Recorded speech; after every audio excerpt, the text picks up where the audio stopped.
প্রয়োজনে হচ্ছে অঙ্ক করে আগে ধরা যে কোন মেথড পাচ্ছে। অনেক সময় উল্লেখ থাকে, অনেক সময় উল্লেখ থাকে না। যদি উল্লেখ না থাকে তুমি তখন প্রান্তিক ক্যাপাসিট্যান্স পদ্ধতি করবে, এটা একটু সরল প্রকৃতি। আর পি এবং পাই যেটা আমাদের এখন আলোচনা হয়তো ওইটা একটু জটিল, মানে ক্যালকুলেশন বেশি করতে হয়। তাহলে কথাটা কি বললাম, যদি কোনো পদ্ধতির কথা উল্লেখ না থাকে যে এই পদ্ধতিতে ক্যালকুলেশন করো, তাহলে তুমি এক্সামিনারকে বলে দেবে যে আমি প্রান্তিক ক্যাপাসিট্যান্স পদ্ধতিতে এই সমাধানটা করছি। বোঝা গেল কথা? আর উল্লেখ থাকলে তো কোনো কথাই নাই।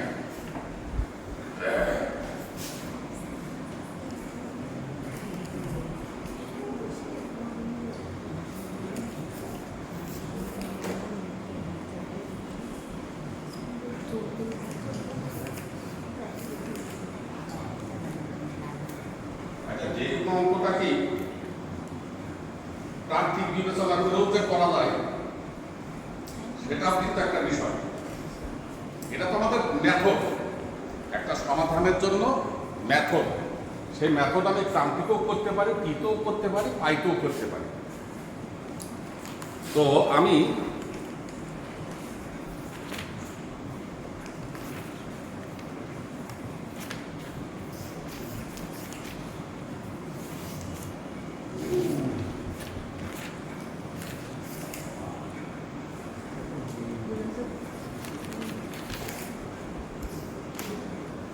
বত্রিশ পেজের যেটা সরাসরি দেওয়া আছে সেটাই করছি। তোমাদের লক্ষ্য বা উদ্দেশ্য এই থাকবে, অঙ্ক একাধিক করার দরকার নেই। আমি গতকালকেও বলেছি, কারণ এতে তুমি সময় কভার করতে পারবা না। শুধু ভাষাগত তারতম্যগুলো দেখতে হবে আর পদ্ধতিটা অবশ্যই আয়ত্তে থাকতে হবে। কারণ এটা যদি চর্চায় না থাকে, হঠাৎ করে পরীক্ষার হলে যে ওই ধারাবাহিকতার কোনোটা যদি তোমার মিস হয় বা উল্টাপাল্টা হয়, তাহলে মিলানো কিন্তু জটিল হয়ে যাবে। তো এখানে 32 পেজের যে অঙ্কটা বলা আছে সেটা হচ্ছে আমি কিভাবে করছি। এই ধরনের একটা সার্কিট ডায়াগ্রাম পরীক্ষার হলের আগে পেজে আঁকিয়ে নেবে, যদি তুমি বুঝে থাকো যে এটা প্রান্তিক ক্যাপাসিট্যান্স পদ্ধতি। মানে আঁকিয়ে নেওয়ার পর এরপরে অঙ্ক করবা, মানগুলোকে ইন্ডিকেট করবা, দিয়ে তারপরে ধারাবাহিকতা। আগে কি কি মান সমূহ আছে সেইগুলো ইন্ডিকেট করিয়ে নিয়ে তারপরে ধারাবাহিকতায় ফেলবা।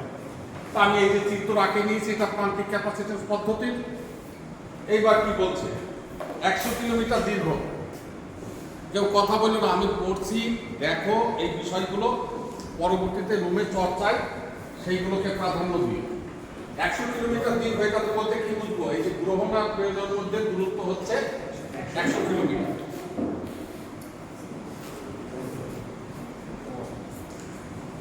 এরপরে রেজিস্ট্যান্সের মানটা বলা আছে 0.1 ওহম পার ফেজ পার কিলোমিটার।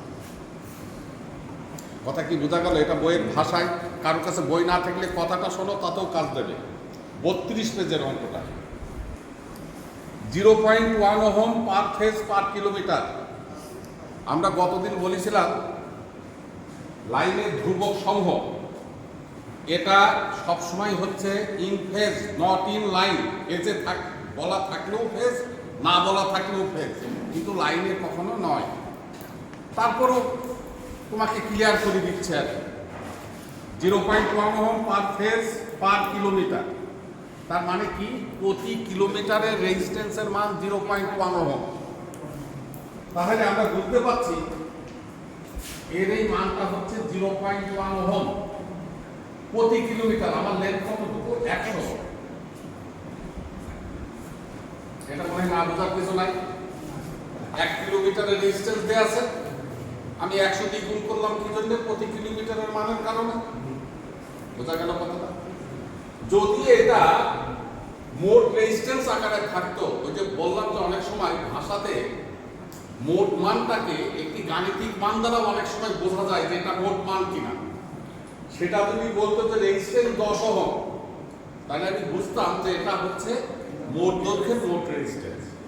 আর নিম্ন মানের, বিশেষ করে দশমিক অর্থাৎ খুবই অতি ক্ষুদ্র মানগুলো প্রতি কিলোমিটারে ইন্ডিকেট করা থাকে। এই চালাকিটাও কিন্তু মনের ভেতরে ঠিক করে রেখেও অনেক সময় তথ্যাদির ঘাটতি থাকলে এই বিষয়গুলো জানা থাকলে তোমার জন্য সমাধান দিতে সুবিধা হবে। এক্সেল বলছে 0.5 ওহম, তাহলে এটাও আমার 100 গুণ করে দিতে হবে। তাহলে কত হয় এটা? 50টা 5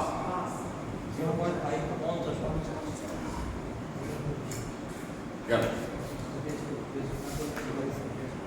এইবার বলছে y এর মান 10⁻⁵ s পার কিলোমিটার। y বলা আছে কিন্তু সরাসরি তার মানে অ্যাডমিটেন্স দেয়া আছে। আমরা কিন্তু গতদিন বলেছিলাম এই জায়গাটা কিন্তু একটু বিভ্রান্তি থাকে। তিনটা মানের উপস্থিত থাকতে পারে, c থাকতে পারে, xc থাকতে পারে, y থাকতে পারে। যদি y থাকে আর কোনো চেঞ্জ নাই, মানে তোমার সুবিধা হয়ে গেল। y মানে অ্যাডমিটেন্স। y এর মানটা 1 × 10⁻⁵ এককটা কিসে? মোহম। ইনটু করবো কি আমি 100, তার মানে কিলোমিটারে হয়ে গেল। তাহলে 1 × 10⁻³ এত। বোঝা গেল কথা? আর বিভ্রান্তি কি থাকতে পারে? ওই যে বললাম ক্যাপাসিটেন্সও থাকতে পারে বা ক্যাপাসিটিভ রিঅ্যাক্ট্যান্সও থাকতে পারে। যেটাই থাকুক সেইটাকে আমরা y কিভাবে রূপান্তর করব দেখবা গতদিন দেখানো আছে যে ওইটাকে y রূপান্তর না করলে আবার ধারাবাহিক সমাধানে সমস্যা হবে। লাইনটি 132 কেভিতে 0.9 পাওয়ার ফ্যাক্টর ব্র্যাকেটে ল্যাগিং 132 কেভি। আচ্ছা, এই মানগুলো কি হয় মনে রাখবে যে মানগুলো এখানে উল্লেখ করা আছে, আমাদের তো দুইটা প্রান্ত, একটা গ্রহণ একটা প্রেরণ। যে মানগুলো এখানে উল্লেখ থাকবে যে 132 কেভি 0.9 ল্যাগিং পাওয়ার ফ্যাক্টরে কত লোড নিচ্ছে? 100 মেগাওয়াট লোড গ্রহণ করছে। তার মানে বোঝা যাচ্ছে যে এটা হচ্ছে গ্রহণ প্রান্তের তথ্যাদি। কথা বুঝতে পারছো না? যেহেতু লোডের কথা বলা আছে তার মানে এটা কোথায়? গ্রহণ প্রান্ত। তাহলে গ্রহণ প্রান্তের এই ভোল্টেজটা হচ্ছে 132 কেভি, এর পাওয়ারটা হচ্ছে আমার 100 কিলোওয়াট। আচ্ছা হলো মেগাওয়াট, দাও মেগাওয়াট। এর পাওয়ার ফ্যাক্টরটা হচ্ছে 0.9। কোন ধরনের? ল্যাগিং। এটা যদি ধরন বলা না থাকে তাও ল্যাগিং বিবেচনা করে নেবে, আর যদি লিডিং থাকে তাই আবার ল্যাগিং বিবেচনা করে না, তাহলে কিন্তু এক্সামিনার কেটে দেবে। কিছু বলা না থাকলে ল্যাগিং, এখানে বলাই আছে ল্যাগিং, যার জন্য সমস্যা নেই। এই হচ্ছে তথ্যাদি। এখন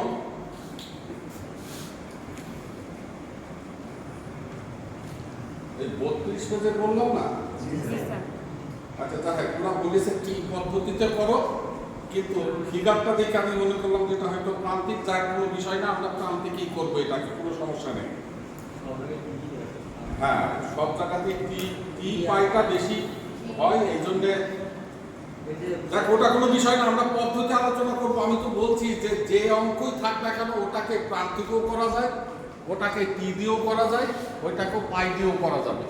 যেহেতু টি পাই এখনো আমাদের আলোচনা হয়নি, যার জন্য আমরা যেটা জানি সেই পদ্ধতিতেই করছি। আর এরা বলেছে টি পদ্ধতি, আমরা করছি কি এখন এটাকে প্রান্তিক ক্যাপাসিট্যান্স পদ্ধতিতে করব। এই পদ্ধতিতে কি নির্ণয় করতে হবে? ওরা বলছে প্রেরণ প্রান্তের কারেন্ট, প্রেরণ প্রান্তের ভোল্টেজ রেগুলেশন। তার মানে অ্যাকচুয়ালি ক্যালকুলেশন হচ্ছে ভোল্টেজ রেগুলেশন। আর একটা ক্যালকুলেশনের নাম কি? পরিবহন দক্ষতা। তো এই দুইটা নির্ণয় করতে হলে এমনি ভোল্টেজ কারেন্ট, প্রেরণ প্রান্তের ভোল্টেজ কারেন্ট পাওয়ার ফ্যাক্টর ইত্যাদিগুলো নির্ণয় করে এমনি আসা লাগবে, না হলে আমি পারবো না। তাহলে সেই উদ্দেশ্যে মনে রাখতে হবে যে আমার ভোল্টেজ রেগুলেশন হোক, ভোল্টেজ হোক, কারেন্ট হোক, পাওয়ার ফ্যাক্টর হোক, নির্ণয় করতে হলে ধারাবাহিকতা সমূহ মেনটেন করাই লাগে। তাই এই অবস্থায় চিত্রটা আঁকালাম আমি, সার্কিট ডায়াগ্রামের নাম এরপরে অঙ্ক করে যে সমস্ত তথ্যাদিগুলোর কথা সেগুলো ইন্ডিকেট করলাম। এই জায়গা সমূহে কারো কোনো আপত্তি আছে যে আমি এই জায়গাটা বুঝিয়ে নিই যে লোডের পরিস্থিতি? লোডের পরিস্থিতি বলতে তিনটা মানকে লোডের পরিস্থিতি বোঝায়। এক হচ্ছে লোডটা কত ভোল্টেজে পরিচালিত হচ্ছে সেই মানটা কি, লোডটা কত পাওয়ার নিচ্ছে সেই মানটা কত, লোডটা কি ধরনের, অর্থাৎ সেই পাওয়ার ফ্যাক্টর যে বিষয়টা যার উপরই নির্ভর করে লোডের ধরন। যেমন এটা ল্যাগিং পাওয়ার ফ্যাক্টর, তার মানে লোডটা পরিচালিত হচ্ছে ইন্ডাকটিভ টাইপ লোড। বোঝা গেল কথা? এইবার আমরা আমাদের ধারাবাহিকতার 1 নম্বর প্রথম কাজটা করব। এই কাজ করার আগে তোমরা একটু চালাকি কাজগুলো সম্পূর্ণ করে নেবে, তাহলে সুবিধা হবে। চালাকি কাজ, যেমন প্রথম যে চালাকি কাজ সেটা হচ্ছে এককীয় মানসমূহকে সমগোত্রীয়ত ফেলা। বিশেষ করে এখানে কিসে আছে দেখো, কেভি। এটা কিসে আছে? মেগাওয়াটে। এই সমগোত্র মানে এটা এবং এটাকে কিলোতে করে নেওয়া।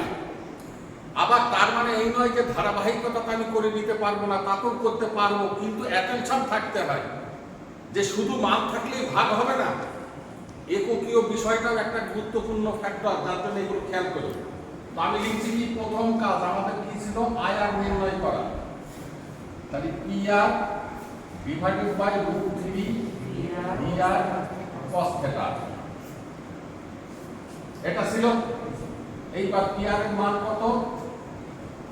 100 মেগাওয়াট। এইটা তুমি লেখার আগে খেয়াল করবে এককটা কিসে আছে, মেগাওয়াট। আমি এটাকে কি করব? ওয়াটে করতে পারি, কিলোওয়াটে করতে পারি। মানে আমি কিলোওয়াট করছি কি কারণে? একটা সুবিধা পাওয়ার জন্য। ভোল্টেজটা কি কেভিতে আছে এই জন্য। √3 ভোল্টেজ হচ্ছে 132 কেভি, পাওয়ার ফ্যাক্টর 0.9। বিষয়টাই ঠিক আছে, বোঝা গেল? অনেকে আবার এইটাকে কেভি কেও ভোল্ট করে, সে আবার ডাবল পরিশ্রম করে ফেলে। কেভি কে ভোল্ট করে, আবার ওইদিকে মেগাওয়াটকে ওয়াট করে, তখন আবার কি 10⁶, মানে আবার আরেকবার 1000 দিয়ে গুণ করতে হবে। এতে যে অঙ্ক ভুল হবে তা না, এতেও অঙ্ক হবে, হবে না কেন? কিন্তু লক্ষণীয় এই ভাগের সময় যেন এককীয় মানটা 1 থাকে। দেখো কত আসলো? 485। হ্যাঁ, 485.9।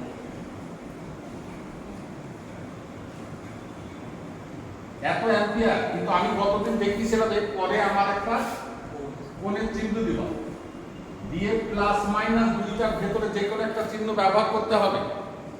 আমরা যেহেতু পাওয়ার ফ্যাক্টরটা 0.9 ল্যাগিং পেয়েছিলাম, তাহলে চিহ্নটা হচ্ছে মাইনাস। এখন কোণটা কতটুকু সাইডে তুমি এক্সামিনারকে দেখাই দাও। এটা 0.9, এটা is equal to cos inverse 0.9 maybe 25.84। এটা তাহলে 25.84। এখন অনেকে প্রশ্ন করতে পারো যে স্যার এই কোণটা আবার কোথা থেকে আসবে? কোণটা আসবে না, কোণটা হচ্ছে আমার ওই সিস্টেমের একটা ধাপ, সেখানে আমি দেখাবো এক্সামিনারকে। এর অর্থটা কি? আয়ার কারেন্ট তার আড়াআড়ি ভোল্টেজ হইতে 25.84 ডিগ্রি আগে, কিন্তু আয়ার এর মান কত? মান হচ্ছে 485.98 অ্যাম্পিয়ার। মনে হয় বুঝতেই পারছি। এটা ভাবার্থ কি? কি মানে এটা তো একটা পোলার রাশি, ভাবার্থটা কি? কি বুঝলাম আমি? আয়ার এর মান হচ্ছে 485.98, এটা হচ্ছে তার মান। ওহা যে ভোল্টেজে কারেন্টটা প্রবাহিত হচ্ছে সে ভোল্টেজটা কত? 132 কেভি। তাহলে 132 কেভি ওই ভোল্টেজ থেকে 25.84 ডিগ্রি পিছায়। বোঝা গেছে কথাটা? এটা যদি ছোট্ট করে আমি দেখতে চাই, তাহলে এই হচ্ছে আমার ভোল্টেজ ভিআর, এই যে কারেন্ট আয়ার, এই যে সে পিছায় হচ্ছে 25.84। দেখো তুমি এটা জ্যামিতিক চিত্রটা ভাবার্থ তুমি নিজে মুখে মুখে দেখো, চিন্তা করে। ভোল্টেজ থেকে কারেন্ট এত ডিগ্রি পিছায়, তাহলে ভোল্টেজটাকে সেই ভিআর। বোঝা গেছে কথা? এইবার এইটাকে একটু রেক্টেঙ্গুলার রাশিতে নিয়ে রেখে দাও, কারণ কিছুক্ষণ পরে আমাদের ওই রাশিটা লাগবে। 437.2 মাইনাস জে অফ 211.81 এটা করে রাখবে এই জন্য যে পরবর্তীতে ধাপে কোনো জায়গায় এটা সুবিধা পাওয়ার জন্য, মানে রেক্টেঙ্গুলার পোলার এই দুইটা আমাদের খুব কাজে লাগবে। একের পরে আমাদের কি ছিল? দুইয়ে কি বলা আছে? আইসি গিয়ার ফেজ গুণিত কি ওয়াই কোণ কি 90 ডিগ্রি। ওয়াই এর কোণ কত হবে? 90 ডিগ্রি। তাহলে গিয়ার বা ফেজ এই কথাটা দ্বারা কি বোঝাচ্ছি? যে ভোল্টেজটা আছে সেই ভোল্টেজটা হচ্ছে লাইন ভোল্টেজ। যে ভোল্টেজটা অঙ্কের ভেতর উল্লেখ আছে বা আমরা এখানে ব্যবহার করেছি এটা হচ্ছে লাইন ভোল্টেজ। আমাকে এটা কোন ভোল্টেজ দিতে হবে? Phase voltage. তাহলে কিভাবে ফেজ ভোল্টেজ হয়?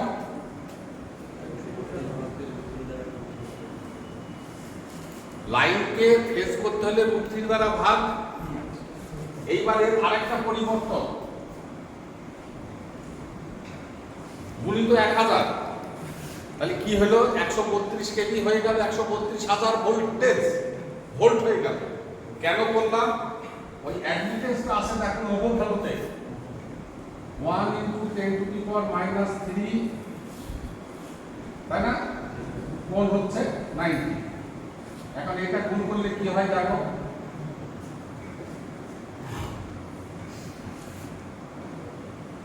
এটা কি বুঝতে পারলে তোমরা কিছু? ভোল্টেজটাকে লাইনকে ফেজ করলাম, তাহলে √3 দ্বারা ভাগ। 1000 দিয়ে কেন গুণ করলাম? ওই পাশের অ্যাডমিটেন্সটা মোহ ওহম এগুলো হচ্ছে ভোল্ট, এগুলো সমগোত্রীয়। তাহলে গুণের কাজ করতে গেলে একক এক রাখতে হবে, এই জন্য কেভিকে ভোল্ট করে দিলাম। কত হলো দেখো? 76.21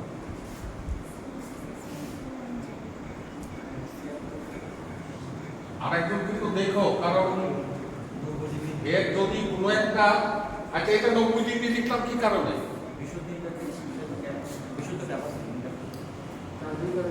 শুধু ওইটা না, এটা হচ্ছে চার্জিং কানেক্টর ক্যারেক্টার।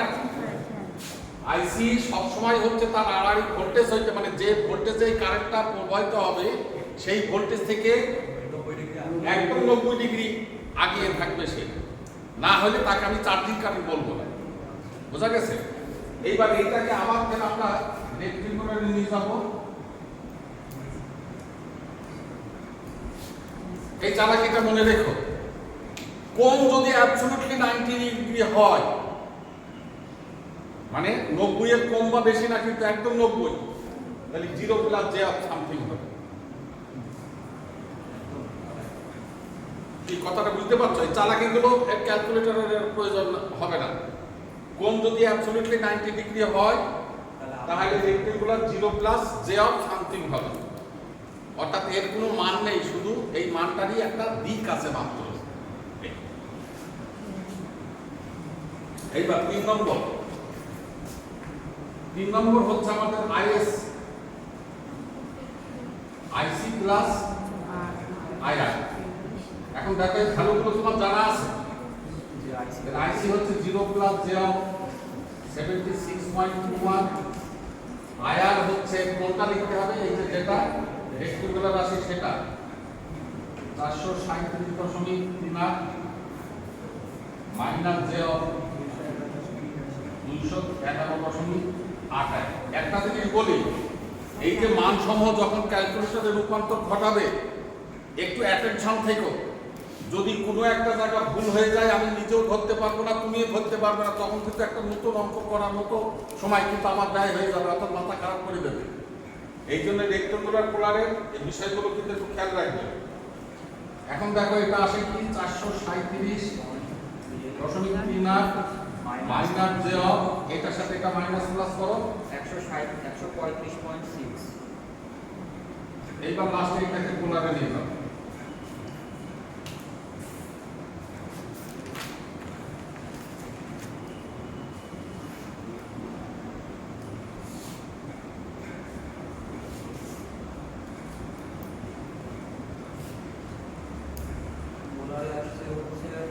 457.9 457.91 কোণ হচ্ছে মাইনাস মাইনাস 17.2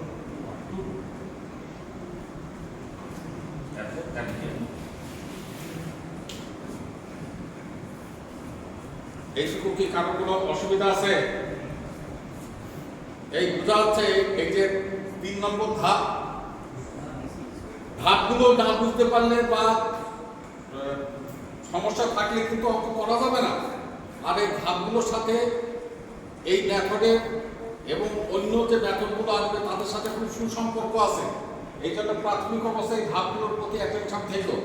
আর গ বিভাগের এই জাতীয় একটা অঙ্ক আসবে, এটা 100%। হয় কি না হয় পাই না হয় প্রান্তিক, একটা দিবেই। তো দেওয়াটা তো আর এমনি এমনি করা যাবে না। এই আবার এটা সুবিধা কিন্তু আমরা ঠিক কয়েকদিন পরে যেই যখন এসি ডিস্ট্রিবিউশন লাইন চিন্তা করবো তখনও কিন্তু এই কাজগুলো আসবে, যার জন্য এখান থেকে দূরে থাকার কোনো সুযোগ নাই তোমাদের। আর এই অঙ্কগুলো একটু বড় বড় হয়, যার জন্য মানসিক প্রস্তুতি তোমার সেইভাবে নিতে হবে। আচ্ছা, সার্কিটের বিষয়টা তো আমরা আলোচনা করলাম ইনিশিয়াল স্টেজে। এখন এটাকে আমাদের কাজের সুবিধার্থে মুছে দিচ্ছি। তোমাদের তো খাতায় লেখা আছে এবং আমি তো বারবার বলছি, যার জন্য আমাদের এই অঙ্কের ধারাবাহিকতার জন্য আমরা এইগুলোকে একটু মুছে দিলাম।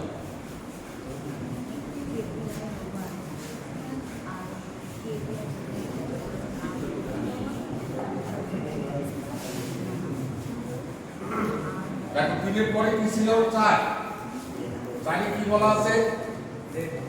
জেড, তার মানে ইম্পিডেন্স। তাহলে Z is equal to R plus J of XL. তাহলে আর ছিল 10 প্লাস জে অফ এক্সএল হচ্ছে 50। আর এবার এটাকে পোলারে নিয়ে যাও।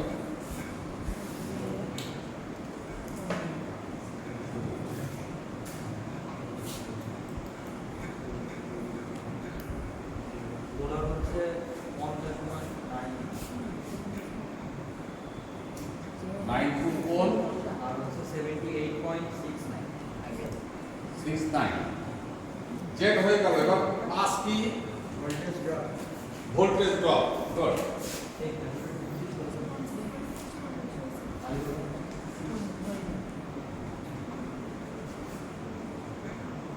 কি লেখা ছিল দেখো? Is Z. তার মানে ওই জেডের ভেতর দিয়ে যে কারেন্টটা যাচ্ছে সেটা আর তার বাধা, এই দুইটা গুণ করলে ড্রপ ভোল্টেজ হয়ে যাবে। আইএস কত আমার? ওই যে 457.91।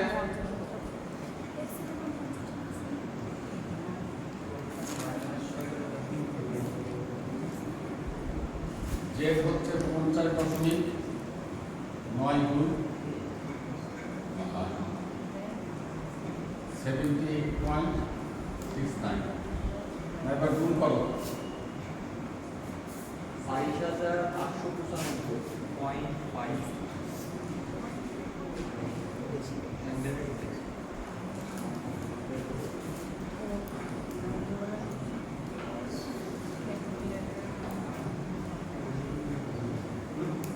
61.48 এইবার এর একক কি, গোত্র কি? একক কি লিখবো?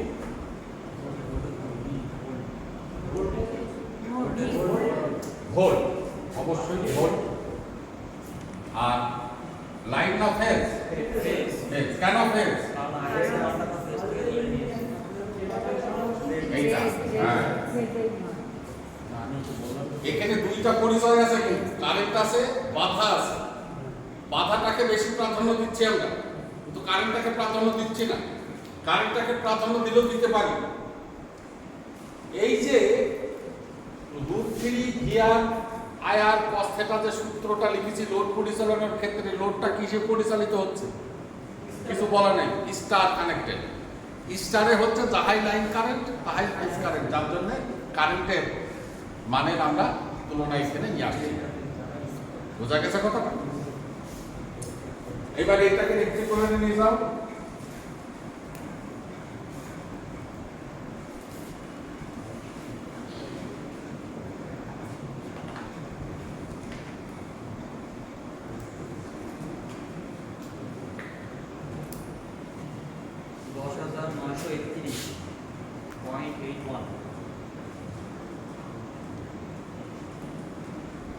Plus 20,117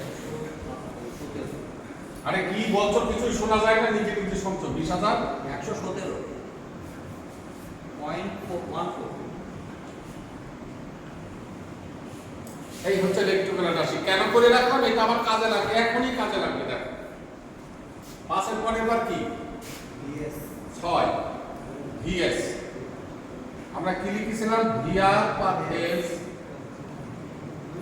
plus voltage drop. এটা লেখা আছে কিনা? যেহেতু যোগের কাজ, যার জন্য আমার ইলেকট্রিক্যাল রাশি লিখতে হবে। কি বুঝতে পারছো না? তাহলে ভিআর পার ফেজ এই জিনিসটা কিভাবে করব? দেখো 132 ওই যে একটা কাজ করেছিলাম তাকে আগে, এই পুরো মানটা তুমি এখানে ব্যবহার করতে পারো নাকি? বুঝতেই পারলে না? ভিআর তো হচ্ছে 132 কেজি, তাকে ভোল্ট করলাম, তাহলে 1000 গুণ √3 দ্বারা ভাগ করলাম, তার মানে ফেজ হয়ে গেল। প্লাস ড্রপ, ড্রপটা আগে লিখো না, বারবার অত বড় জিনিস লেখার দরকার নেই। এবার এটা ভাগ করে দেখো কত হয়।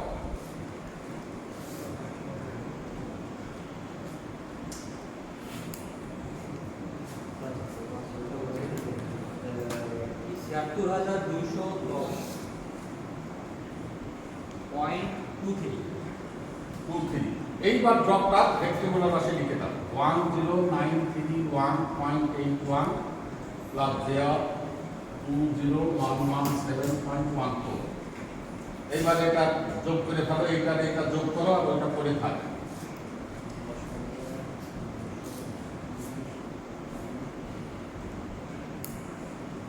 87,142.04 প্লাস যেটা আছে 0117.1। এইবার এটা কোলারে নিয়ে যাও।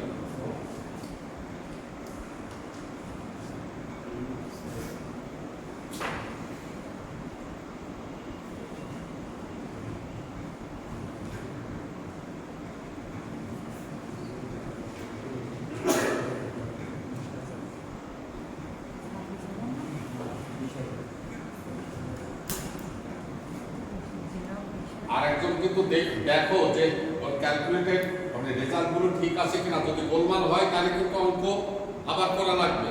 89,433 89,433.96 কম ও হচ্ছে 12.99।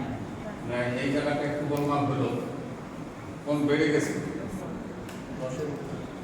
কোনটা যত নিম্নমানের হয়, এটাতে ভুল আমি এমন অবস্থায় তাও বলছি না, এটা সম্ভাবনার দিক যে এই কোণের মানটা বেড়ে যাওয়ার কারণে এটা একদম ভুল আমি এটা বলছি না। পদ্ধতিগত দিক অনুযায়ী সব ঠিক আছে।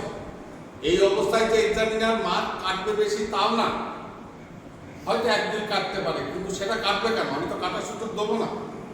সেই লোককে তুমি একটুখানি অ্যাটেনশন থাকবে যে এটা প্রায় 13 ডিগ্রি, অর্থাৎ কোনটা অনেক বেশি হয়ে গেছে, কোনটা আরো নিম্নমানের হওয়ার দরকার। এই অবস্থায় ত্রুটি সংশোধন লক্ষ্যে এদের এসছে 11, আমাদের এসছে কত? 12, আমাদের এসছে প্রায় 13, তাই না? আর এদের এসছে প্রায় 11। তার মানে এমতো অবস্থায় কিন্তু আমি এই কথাটা বলছি তোমাদের অ্যাটেনশনের সাথে এই জাতীয় অঙ্কর সমাধান দেওয়ার জন্য। মানে কথা বুঝতে পারছো না? কথাগুলো শোনো যে কিভাবে আমাকে মনোযোগী থাকতে হবে। আমি প্রথম অবস্থায় দেখে ফেললাম যে যেহেতু কোণ আমার 13 ডিগ্রি হয়ে গেছে প্রায়, তার মানে হয়তোবা ভুল হওয়ার সম্ভাবনা খুব বেশি না থাকবে, হয়তোবা ভুল আছে, কিন্তু ভুল তুমি পেলে না, অসুবিধা নেই। একটা অঙ্ক নিয়ে তো বসে থাকা যাবে না। তাহলে তুমি একটু খেয়াল করবা ওই রেক্টেঙ্গুলার পোলারের জায়গাগুলো ঠিক আছে কিনা। অনেক সময় ছেলেদের এই জায়গাগুলো ভুল হয়। এটা চোখে নিরোধ। চোখে নিরোধ কি লেখা আছে? ধরো 22,895.5, সে লিখে ফেলেছে 22,089.5। এই যে চোখের ইঁদুর, এইগুলোকে বলে চোখের ইঁদুর, এগুলো ভুল হতে পারে, তখন তার রেজাল্টের তারতম্য হয়ে যাবে। আর ওই যে সে কি লিখেছে এটা কি কেউ বলতে পারবে যে 89.5 লিখেছে নাকি সে কি করেছে, এটা সে নিজেও জানে না। এই জন্য কারেকশন দেখে নিতে পারে। বোঝা গেছে? তাহলে চালাকিটা কি কোন যাতে নিম্নমানের হয়, তাহলে আমার এটা ভালো। বোঝা গেছে কথাটা? এই পর্যন্ত আসার পর 6 পর এরপরে কি এটা, এবারে এটার পরিস্থিতি, এটা কি লিখবো আমি? Volt volt. তারপরে কি পরিচয়? ফেজে ফেজে। কিভাবে বললাম? যে ড্রপটা ফেজে ছিল ড্রপ, আমি এর সাথে গাণিতিক কার্যক্রম যেটাও ফেজ, ড্রপও ফেজ, তাহলে টোটাল রেজাল্টটাও আমার হবে ফেজ। তাহলে লাস্টে আমরা পেলাম এত ভোল্ট, কিন্তু কি মান? এটা হচ্ছে ফেজের মান। এইবার আমরা প্রচলিত দাগানকে এটাকে ফেলবো কি, সেটা ভিএস লাইন। তাহলে কি হবে? √3 কিন্তু ওই যে ভিএস এর যে ফেজের মান সেটা। এইবার এটাকে একটু ডিজিটে কম করে নিয়ে আসো, 89.433, 89.433। এইবার এটা হয়ে গেল কেভি, নাকি বোঝা গেল না? দশমিকটাকে শিখবার আগে দিলে কি হবে? ভোল্ট কেভি হয়ে যাবে না? তাহলে এত কেভি। এবার দেখো কত হয়।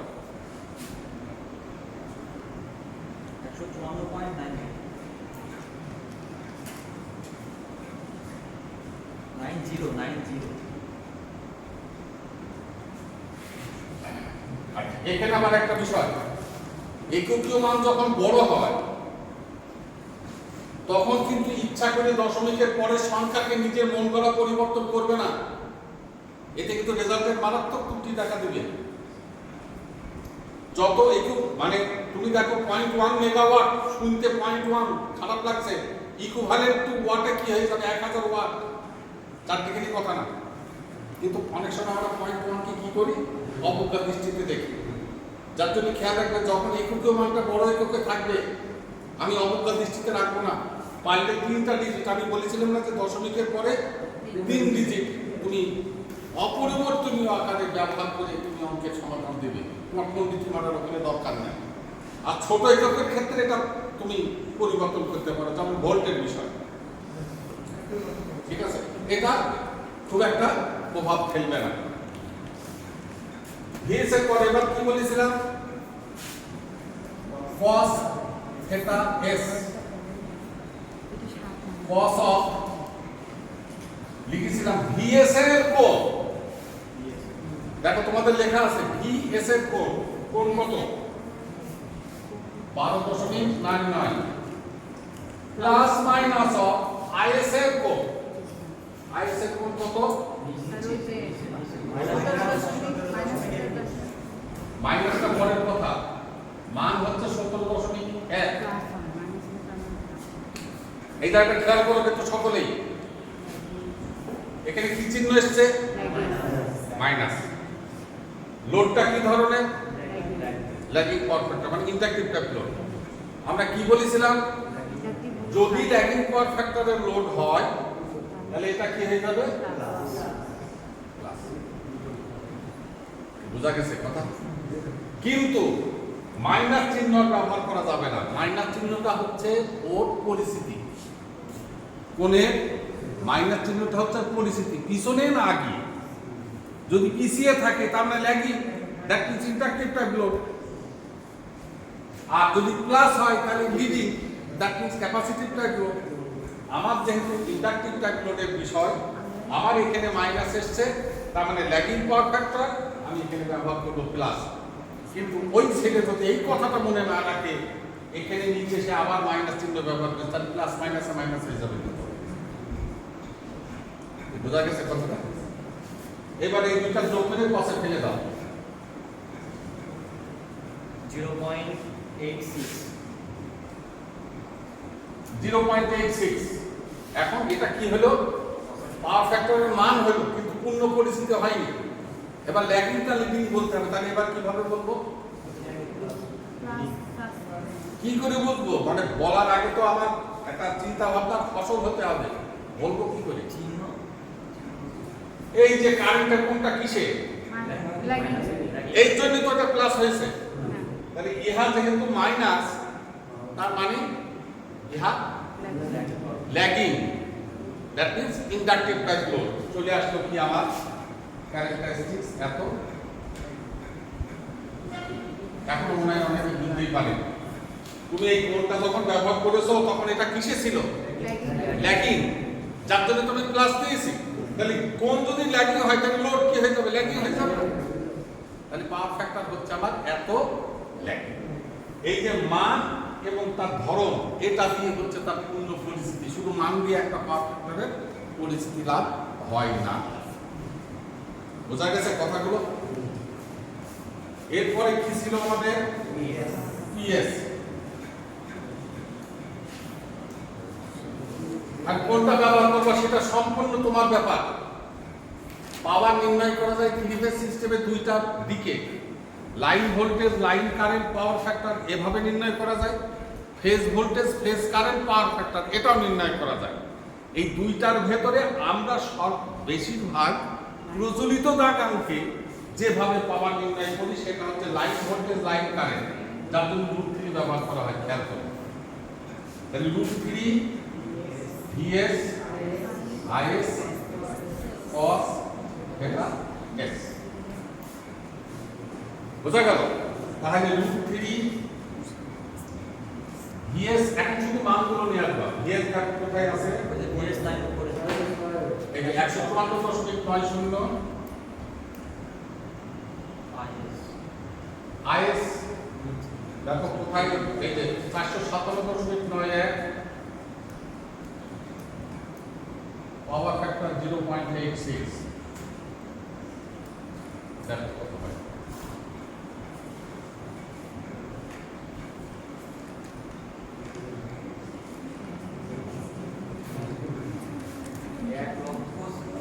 ডিজিটে বলো, মুক্তি বলতে যে 105655.13 এত কি? এত কি? ভোল্ট কিলোওয়াট র্যাক থাকতো না কথা কথা বার করছি পাওয়ার মানে ভোল্ট হবে, ওয়াট কি করে বললে? এদিকে অ্যাটেনশন আছে না ডিসঅ্যাটেনশন আছে? কিলোওয়াট হুম, কিলোওয়াট কি করে হবে? সব কিলো নিচে আর cos theta আরে একটা কারণ এখনো বলতে পারলেন না সেটা। cos theta তো আছে সেজন্য এটা তো ওয়াট। ও এই এককটা আছে হচ্ছে কেভিতে। এই এককটা কিসে আছে দেখো না তুমি, কিসে আছে? কিলো কেভিতে। এই কিলো, এই জন্য ও হয়ে যাবে কিসে আমার? Kilowatt kilo watt. ক্লিয়ার হলো কথা? তাই তাও বুঝতে পারছি। এটা কিসে আছে আমার? কিলোতে, যার জন্য আমার পাওয়ারটা হয়ে গেল কিসে আমার? কিলোওয়াট। কিলোওয়াট। অন্যান্য কোনো ফাংশনের জন্য দায়ী নয়। এইবার এইটা কিলোওয়াট কি পেলাম? এটা আমি কোথাকার পাওয়ার? ইয়েস, সব জিনিসটাকে আমার নির্ণয় হয়ে গেছে। ভোল্টেজ জানা হয়েছে, পাওয়ার জানা হলো, পাওয়ার ফ্যাক্টর জানা হয়েছে, কারেন্ট জানা, সবগুলো পাওয়া হয়ে গেছে। এইবার ক্যালকুলেশনে যাব। First voltage regulation. এই এই এই এই জায়গাতেই দেখা যায় voltage regulation percentage VS minus VR divided by VR 100। এখন এখানে বলেছিলাম কিসে বসাবা তুমি? দুইটা মাথায় ঠিক করবা, লাইনে বসাবা না ফেজে বসাবা। কিন্তু মিশ্রণ আকারে বসানো যাবে না। আমি যেহেতু লাইনেই করছি তাই আমি সব লাইনে বসাবো। বসাই লাইন। VS কত আমার? 154.90 ভিআর হচ্ছে 132 100 right.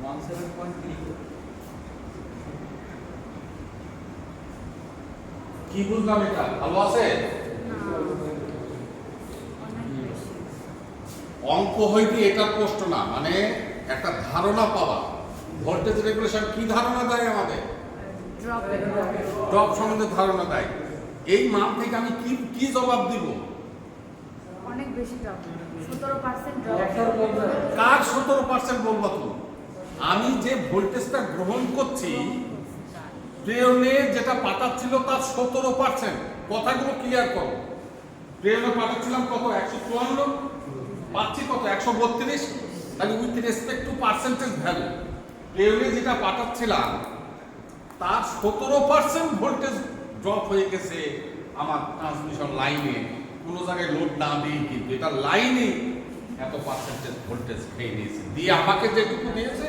সেইটা হচ্ছে 132 আমি যেটুকু পেলাম লাস্টে সেটা কত 132 কেবি তার আর কালো কোথায় ড্রপ হয়েছে তাহলে উপরের মানটা কি আমার ড্রপ আমি বলছি আমরা সাধারণত ইঞ্জিনিয়ারিং এ এইগুলোকে পার্সেন্টেজ ভ্যালুতে রূপান্তর করে পাঠ্যপুস্তকে উল্লেখ করি তাহলে 17.34% ড্রপ মানে আমার পাঠানো ভোল্টেজের এত পার্সেন্ট ড্রপ হয়ে গেছে আমার লাইন আর তার প্রকৃত মান কত ওই দুইটা বিয়োগ করে দিলে যে ভ্যালু হবে সেটা বোঝা গেছে এইবার আরেকটা জবাব কি ছিল আমাদের পরিবহন দক্ষতা PR ভাগ PS ইনটু 100 PR কত আমাদের দেখো PR কত ছিল জানো 100 কিলোওয়াট মেগাওয়াট 100 মেগাওয়াট আর 100 ইনটু 1000 তাহলে এটা কিলো হয়ে গেল আর PS পেয়েছি কত 105655655 0.1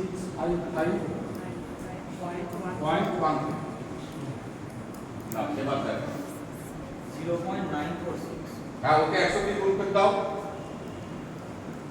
94.64 দক্ষতার দিকে মোটামুটি ভালো আছে কিন্তু ড্রপটা আমার একটু বেশি সব বেশি হয়ে গেছে একদম ড্রপটা ভালো আচ্ছা এদের এই বইয়ের কিছু সমস্যা তোমরা কিন্তু পাবা সেটা হচ্ছে ভুলের মাত্রাটা প্রচুর কারণ এইগুলো ওই ছাত্রদের দিয়ে রেজাল্টগুলোকে মিলিয়েছে অনেক ভুল পাবা তুমি যদি ডাইরেক্ট এই মেথডেই করো তাও দেখবা তাদের রেজাল্টের সাথে যে মিলছে কথাটা বোঝা গেছে যার জন্য এখানকার থেকে মিলানোর ক্ষেত্রে যেমন এদের রেগুলেশন এসছে 29 পয়েন্ট এদের আরো বেশি ঠিক আছে তো সেই আলোকে এইগুলো ভুল ত্রুটি কোথায় আছে তো আমি বলতে পারবো না যে এর যে মেথডটা করেছে যে কোথায় ঘোড়াটি ভুল করেছে আমার পক্ষে বলা সম্ভব না ও একদম ক্যালকুলেটর দিয়ে চাপ দিয়ে দিয়ে তারপরে করতে হবে দশমিকের পরে 3 ডিজিট নিলে কি তাহলে কি মান কারেক্ট কমে যাবে তাহলে রেজাল্ট আর না ওটা দশমিকের পরে 3 ডিজিট হচ্ছে যদি এককীয় মানটা বড় ধরতে হয় তাহলে 3 ডিজিট নইলে প্রযোজ্য নয় আর যদি তুমি পরীক্ষার হলে দেখো যে আমি এটা আর আমার পক্ষে হাতে সময় এবং ধৈর্য নাই তাহলে যা আছে তাই রেখে দিলাম কিন্তু কেউ কেটে দেওয়ার পারে না ইঞ্জিনিয়ারিং এ জিরো বলে কোনো কথা নেই পদ্ধতিটাকে ফলো করা হয় এখানে ভুল লাইক রেজাল্ট পদ্ধতিগুলো যদি ঠিক থাকে তুমি এমনি 50% মার্ক অনায়াসে পাবা কিন্তু যদি পদ্ধতির ভেতরে কোনো কোনো ক্ষেত্রে মারাত্মক ভুল পরিলক্ষিত হয় বা আসে তাহলে পরের অঙ্কে তোমার অ্যান্সার কারেক্ট হলে তুমি জিরো পেয়ে যাবে কি কথাটা কি বোঝা গেল কিছু তুমি এদিক ওদিক করে যেভাবে হোক অ্যান্সারটাকে মিলাই দিয়ে এসছো কিন্তু তোমার ইনিশিয়াল স্টেজে এমন একটা ভুল করেছো যে ভুলের কারণে তোমার ওই রেজাল্টটা সঠিক বলে বিবেচিত হবে না কথাটা বোঝা গেছে কথা আমার শুনতে হয়ে যাবে জি আসসালামু আলাইকুম ও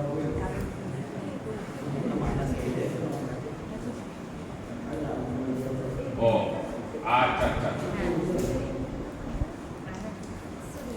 হ্যাঁ হ্যাঁ হ্যাঁ হ্যাঁ হ্যাঁ, আমি দেখছি দেখছি।